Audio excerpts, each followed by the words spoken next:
जाए और बड़े आराम से इस प्रोग्राम को सुने। जरा रास्ता सब क्लियर कर दें, सबको नजर आना चाहिए। सर साहब थोड़ा सा पीछे हो जाए, बच्चे इधर आगे का तो वैसा मत हो।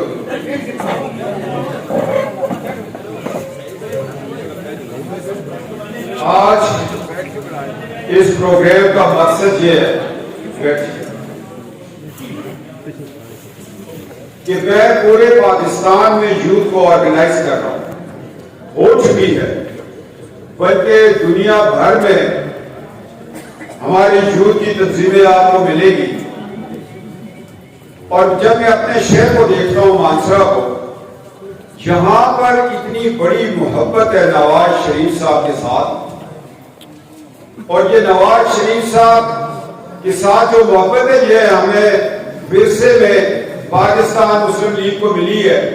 ये कायदे आज़म से मोहब्बत हुई, मादर मिल्लत से मोहब्बत हुई, जलाल बाबा से मोहब्बत हुई, खान कयूम से मोहब्बत हुई, मलक अमीर आलम से मोहब्बत हुई, गुलाम गौस नागरी से मोहब्बत हुई।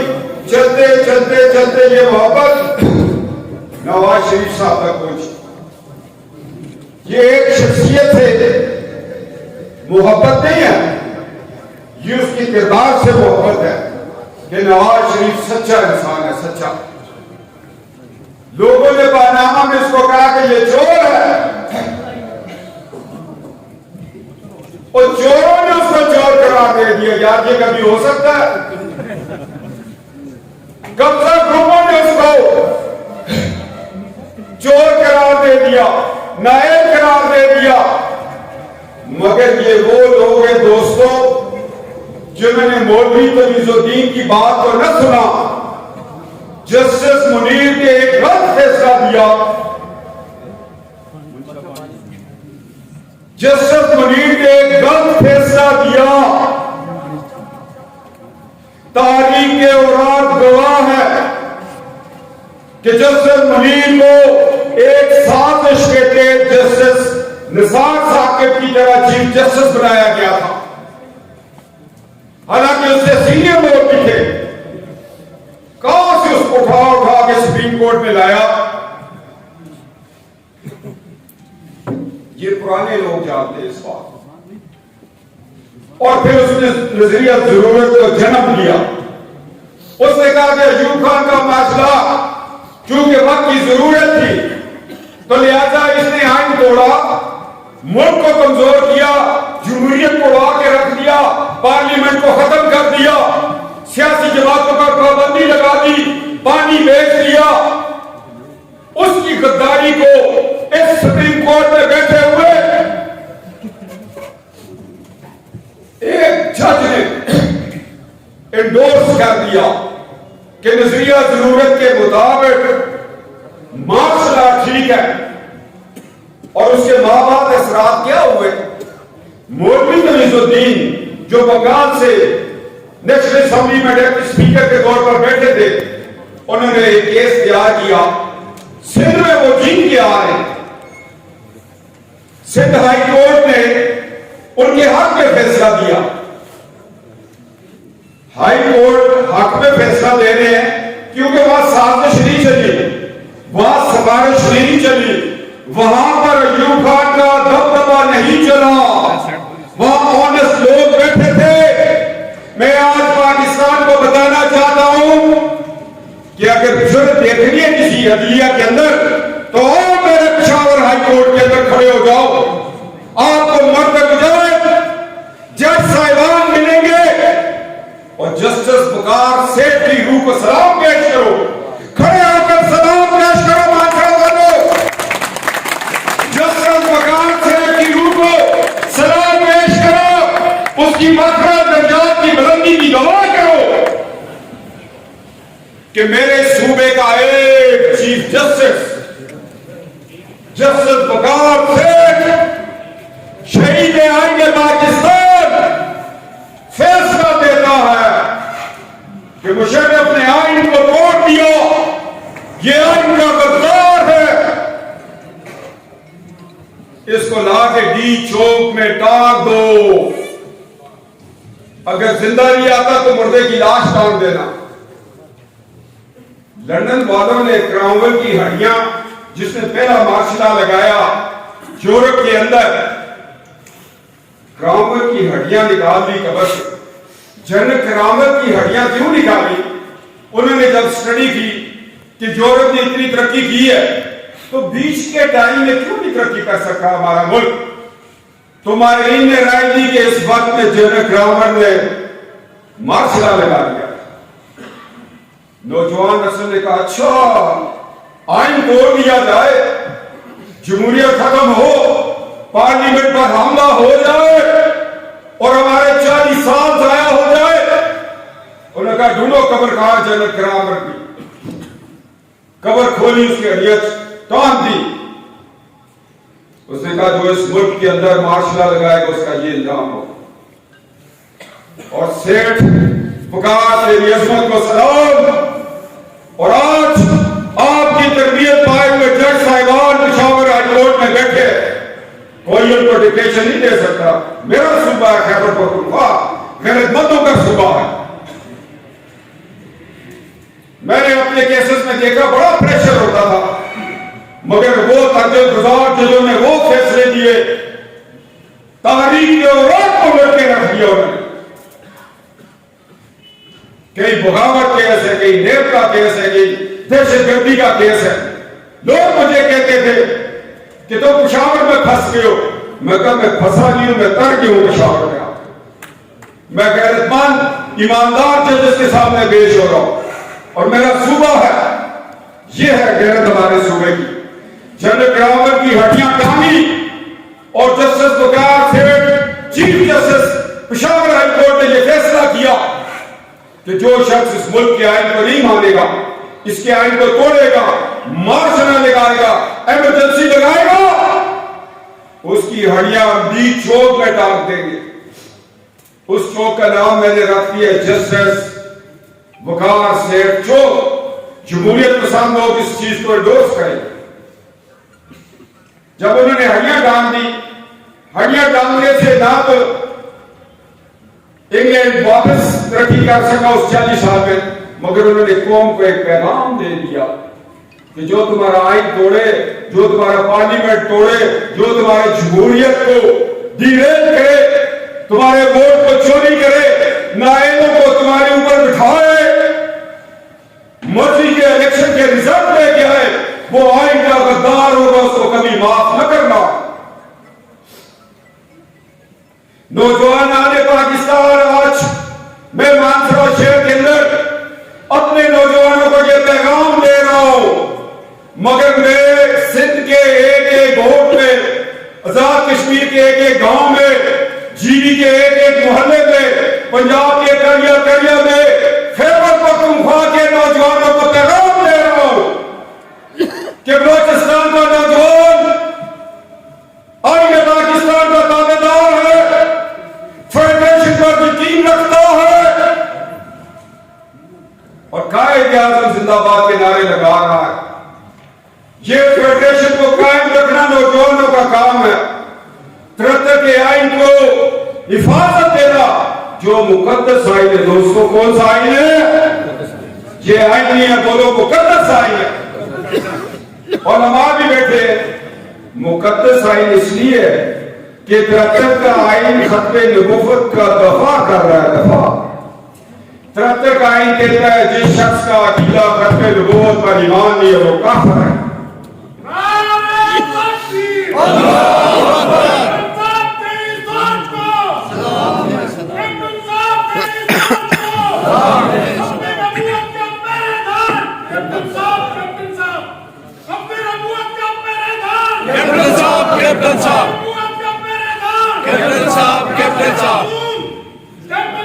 मैं अक्सर नौजवानों को यह पैगाम देता हूं कि 73 के आइन की पासदारी के लिए सिंध, बलोचिस्तान, पंजाब, खैबर पख्तूनख्वा, जीबी, आजाद कश्मीर सीसा पुलाई हुई दीवार बन जाओ। यही आइन हमें आगे लेके जाएगा, यही आइन हमें अदालतों में इंसाफ देगा, यही आइन हमारी नस्लों को तहफ़्फ़ुज़ देगा, जिसको 73 का मुकद्दस आइन कहते हैं। आज जस्टिस वकार ने एक फैसला दिया कि जिस शख्स ने आइन तोड़ा उसको डी चौक में डांट दे। मैं एक दिन जस्टिस वकार के मज़ार अक़दस पर उसकी लहर पर उसकी कब्र पर पाकिस्तानी पर्चे का झंडा बना कर ले रहा हूं इंशाअल्लाह। तूने वो जरूरत की और ये गैरत मेरे सूबे खैबर पख्तूनख्वा के जजेस को भी दी कि उन्होंने फैसला दिया जो मर्जी है कर लो, जो आइन तोड़ेगा हम उसको सजाए मौत दे। दोस्तों ये आइन टूटा, आइन टूटते रहे। जस्टिस मुनीर ने फैसला दे दिया कि मार्शल लगाना नजरिया जरूरत था, मगर ये नहीं देखा कि मौलवी तजदीसुद्दीन डिप्टी स्पीकर जब गया उसके केस को उठा के बाहर फेंक दिया, उसने फाइल रखी यूं, टिकट लिया, बंगाल चला गया। उसने कहा कायदे आज़म के पाकिस्तान को कौन बचाएगा? मार्शल नहीं बचाएंगे, आएंगे पाकिस्तान बचाएगा। और उसका क्या नतीजा निकला? हम 71 में मुल्क 2 लाख करवा बैठे। यार नौजवानों पढ़ा करो किताबें यार, छोड़ो इस व्हाट्सएप को सारी रात टिकटॉक, क्या फायदा होगा? किताबें उठाओ, लाइब्रेरियों में बैठो, क्या होगा पाकिस्तान के साथ? कैसे बना ये पाकिस्तान? कैसे टूटा ये पाकिस्तान? किसका गलत फैसला था? अतौल्ला शाह बुखारी रहमतुल्लाह ताला एक दिन पेश में जस्टिस मुनीर, वो बड़ा लंबा मुकालमा मैं पार्लियामेंट में बयान कर चुका हूं। जब खत्म नबूवत का प्रोग्राम होगा तो मैं अतौल्ला शाह बुखारी और उसके दरमियान मुकालमे को पढ़ूंगा। बहुत सैयदजादो, जब भी इकट्ठे हो नाना की अजमत के लिए तुम इकट्ठे हो, करबला हो तो तुम सजा दो अपने खून से। खत्म नबूवत की बात हो तो बुखारी सैयद पेश हो जाए। वाह कि मेरे नाना की अजमत में मैं कटूंगा। बुखारी साहब की उम्र किसकी तरह गुजर गई, आधी जेल में आधी रेलवे से। ये था वो जज्बा, ये शौक, ये मोहब्बत।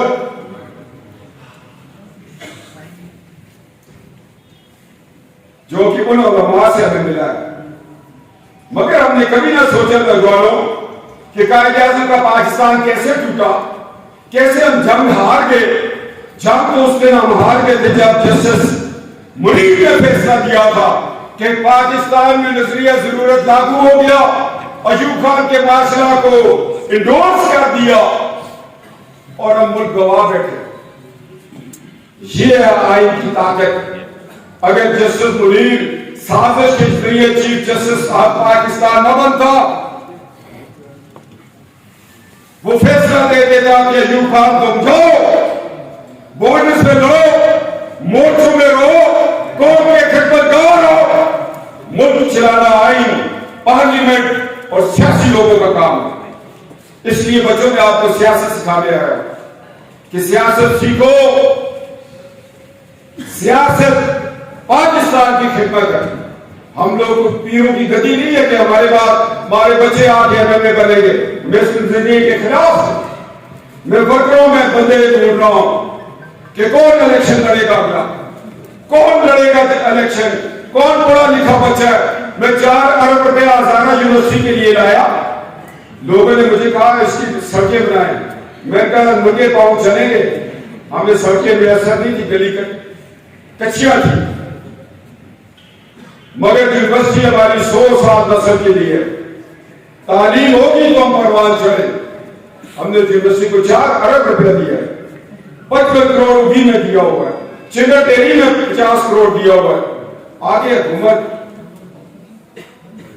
तो नोला में तकरीर की थी। मैं आगे मान तनेरी हो गई 2018 में चोरा कटी खोल के दी मिलती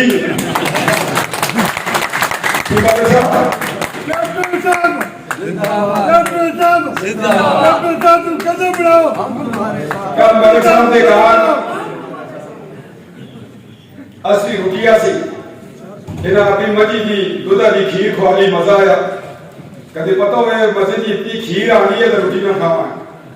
मैं मलिक साहब का आगे मैं आके मलिक साहब आपकी मान रखने का कितना मजा बरकत है। मगर जैसे लेडी माँ की निकट ही खोल कर 2018 में हमारा इलेक्शन चोरी हुआ और नए लोगों को इलेक्शन दे दिया। आज आटा 3000 रुपए माने मानसरे में उगी में ट्रक नहीं जाता। मैंने टन रखी थी कि ट्रक की जगह डेढ़ जाए, ट्रक लोडेड जाए, मगर इस हुकूमत ने 25 करोड़ रुपया लैक्स कर दिया। टनल में 2 अरब रुपया लगना था। जरा ये खामोश हो। टनल पर 2 अरब रुपए से ज्यादा लागत आनी थी। 25 करोड़ आया, लैक्स हो गया, इलेक्शन चोरी हो गया, मैं जेल में था, कोई बात नहीं। मैंने नेशनल असेंबली में हमारी लड़ाई होगी, डरना पे मैंने तकरीर की। मैंने कहा मखलूक काका असम 10 करोड़ रुपया बिजली का मिलना सा डरने वास्ते असम 10 करोड़ में बिजली रखी गया सी। लड़ाई हो गई है, गिलानी साहब 10 करोड़ बंद कर छोड़े। उठिया मखलूक काका साया खोया जड़े कुटे बाहर ब्रश के कुटे ओ जाके छोड़ दीनिया बादशाह जड़े फिर नहीं मिलते, कुटरा वाले जड़े ना मिलते। तब नवाज शरीफ से गया मोसी फिर पाल गया।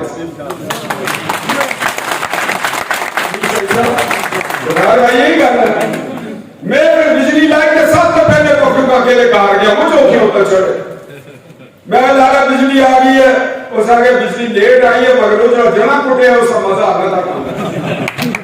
मतलब पूरा करेगा जिनका मोबाइल का कर दे बस एक मानसरा गए इतना तो सोफिस्टिकेटेड होके ना फिर रखते अंग्रेजियां ना बोल। हमारे लोग कहते हैं पार्लियामेंट में जाए, आइन का दिफा करे, पार्लियामेंट का दिफा करे और बदमाशों से पूरा मत्था लगाए, सीना तान के मत्था लगाए उन लोगों से जो गरीबों के यहाँ की रुकावट बने।